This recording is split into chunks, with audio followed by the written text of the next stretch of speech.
Hey, Shekinah family. My name is John. I am Jacob and Alea's dad that go to Shekinah. This is a tough time. I'm sure a lot of you are getting to the point where you're kind of tired of all the quarantine stuff. Never thought you'd say this, but you're actually maybe missing school, missing your friends. Here at the Pappas household, we're in the same boat as you guys. Alea just a few days ago said she was Shekinah sick.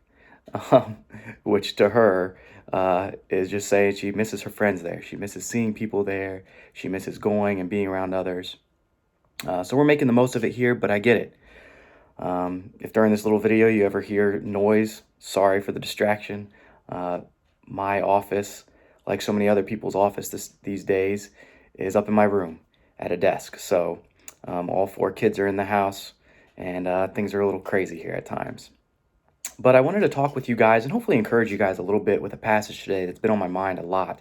In fact, it's been on my mind really going back to high school. It was a passage that I latched onto and have gone to over and over and over again in my life. And I've been thinking a lot about it again this last month or so.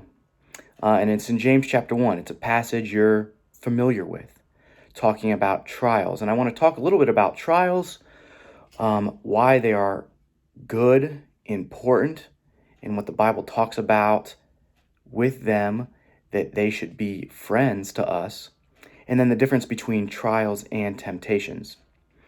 So James chapter 1, starting in verse 2 says, "Consider it great joy, my brothers, whenever you face trials of many kinds, knowing that the testing of your faith produces endurance." Okay, so let's stop right there. It says, "Consider it great joy when you experience trials." And in the Greek, it's actually saying to consider them friends. Which, again, we're all missing our friends right now. Well, these trials that we're going through, we should consider them as friends. Why? How could we possibly do that? Well, it tells us. Because as you experience these various trials, why? You know that the testing of your faith produces endurance.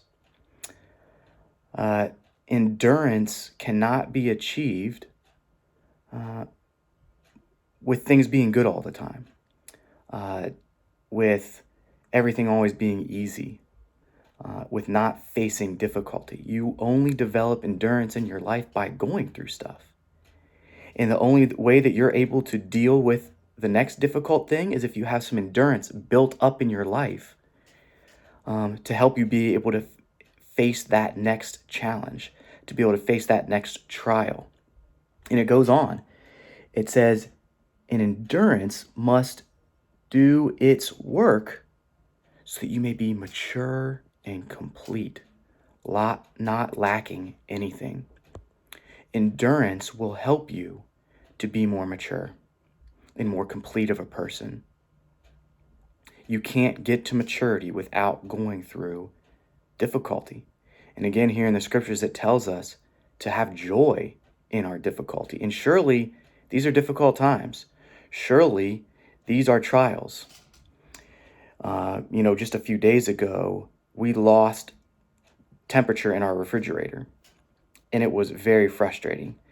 We've lived in our house here in Plain City. It's a fairly new house for 4 years, had really nice appliances when we moved in. And in this 4-year span, we've replaced our washer, dryer, oven, and dishwasher. And so now finally the refrigerator goes out. And I'm just like, frustrated. Not in the mood to spend a couple $1,000s to replace a refrigerator right now, with everything that's going on in the economy and the challenges financially. And I was kind of down about it for a couple days. We had to pull everything out of the fridge, had to throw away a lot of stuff. Eventually got a repairman to come and fix it for a couple $100s, but unfortunately he said it's the kind of problem that's just going to keep coming up. And so we probably are going to have to replace it at some point. And I was kind of like feeling sorry for myself. I was kind of down. This one day was not in really a great mood all day. And towards the end of the day, I finally caught myself and I'm like, John, like, this is an opportunity to practice what you preach. This is an opportunity to have a good attitude, to say, God, I know you aren't asleep. You're in control. You're allowing me to go through this trial. And I need to take it as an opportunity to grow. I need to take it and treat it as a friend, as an opportunity for me to build up some endurance in my life and to mature, to grow. And that's what trials are, as an opportunity for us. But we shouldn't get confused the difference between a trial and a temptation. See, a trial, these are things that God allows in our life, that God wants us to see as something good so that we can grow. But a temptation is different. There's a difference between a trial and a temptation. Again, a trial is usually this outward thing that's coming at us, that God wants us to endure and go through and persevere and mature through it. A temptation is different. A temptation is often something that's inward. And let me just tell you a little bit further along here in James chapter 1, it talks about the difference there between a trial and a temptation. Chapter 13, it says, no one undergoing a trial should say, I am being tempted by God, for God is not tempted by evil, and he himself doesn't tempt anyone. But catch this. So God does not tempt us. He allows trials, not temptations. But each person is tempted when he is drawn away and enticed by his own evil desires. Then, after desire has conceived, it gives birth to sin. And when sin is fully grown, it gives birth to death. So notice the difference between the two. A temptation comes from inside. A temptation comes from our own evil desires, our own struggles.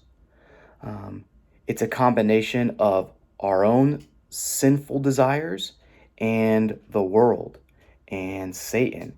And again, these negative temptations that come our way. And what it says here, this process is temptation giving birth to sin, and sin leading to death. Because truly sin is death if we continue to choose it over and over and over again. And that's what happens. So again, I want to encourage you to realize the difference by thinking of it this way. A trial, something outward, something that we typically don't want to go through, but in fact that we should go through. Whereas a temptation is something inward that often we want to do on our own evil desires. Pornography, getting into some type of alcohol or some type of drug, some type of substance, vaping. Maybe it's just greed, jealousy, things that come from our own evil desires that aren't coming from God. And again, they're often things that we want to do, we want to partake in, but that we shouldn't. So trial, something that we don't want to go through, what we should. Temptation, something that we shouldn't go through, but we typically want to. And they're not from God. They're things we want to avoid. So right now, you're stuck at home. You're isolated more. There may be more temptations. I've been looking at statistics and reading statistics about things like pornography, alcohol sales, all of these certain things like going through the roof at this time because people are isolated and they're turning to temptations. God doesn't want us to give into these. Instead, recognize the trials, the things that you can't really control, the outward things coming your way that you can't control. Recognize those as an opportunity to grow. God wants to use all this COVID stuff in our lives to do good things. Not to sit at home, not to just sleep and binge TV shows. I get it, we're going to maybe do some of that. But maybe to challenge ourselves and to say, God, how can I use this to bless my family? How can I use this to bless my siblings? How can I use this to bless neighbors? As a pastor, I've noticed that calls, reaching out to people through text, maybe through a letter, maybe through making some people some cookies and dropping them off at their houses, those kind of touches, those kinds of ways of reaching out to people are especially impactful because we're all feeling isolated. We're all feeling the need for human connection. And so when somebody reaches out in that way, it means that much more. Miss Lynette, who you guys know, is Alea's teacher. She stopped by the other day to drop off a couple things and to drop off some cookies. Those kind of touches mean so much more these days. So I would encourage you to think about some people that you can bless. Use this trial as an opportunity to develop endurance in your life and as an opportunity to mature and to grow. God wants these trials to be a friend. And so again, I would encourage you, read through James chapter 1. Be encouraged by the fact that God isn't asleep. He's in control. He knows what's going on through all of this, and he wants to use it for good. So Shekinah family, we love you guys from the Pappas household. Alea and Jacob say hi. They miss you all. They miss their friends. They miss seeing you guys. They're Shekinah sick. And again, use this as an opportunity to grow. We'll see you later.